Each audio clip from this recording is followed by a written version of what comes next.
I'd say there are two ways that fiscal policy can affect the extent to which people work, whether they're working at all and how much they're working if they do choose to work. The first of those would be our spending policies, which particularly if our safety net policies can make the trade-off between working and not working more on the side of not working.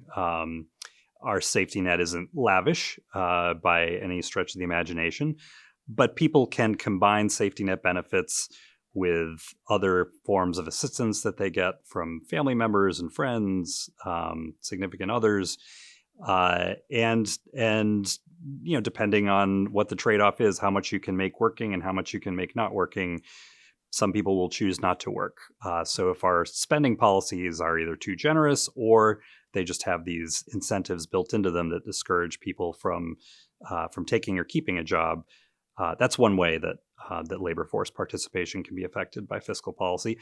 The other big way is through our tax policy. We have some tax benefits that are aimed at lower income workers that have those same either incentives or disincentives built into them depending on how they're designed. So you have to be very careful when you design those policies. More generally, higher taxes on work, regardless of what your income is, are going to discourage you to work more. So even if you're a middle class worker, maybe you're a second earner, and if taxes are too high, that might inspire you to work less or stop working completely. That is something that's much more general than lower income workers. There is a segment of the population that is very sensitive to work incentives. It's people with low wages, often because they're low educated. It's also people close to retirement. Those are the people who tend to respond to work incentives, and the decision in most cases involves whether or not to work at all.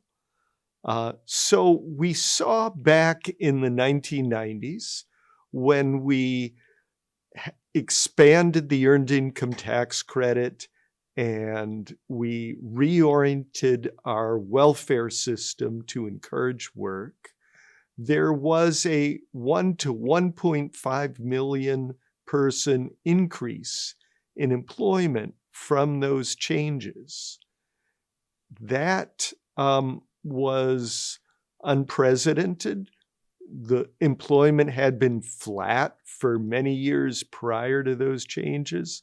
And after the changes had worked their way through the system around 2000, there stopped being a change in employment. So it really was clearly during the years and right after when we reformed the welfare system, when we expanded tax credits that encourage work.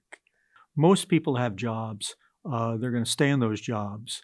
But on the margin, people either when they become unemployed will seek work. But to the degree that they're able to maintain some level of income, that may affect their willingness to take a job that they think is not good enough. So you have those real, the reality that people are incentivized to do different things.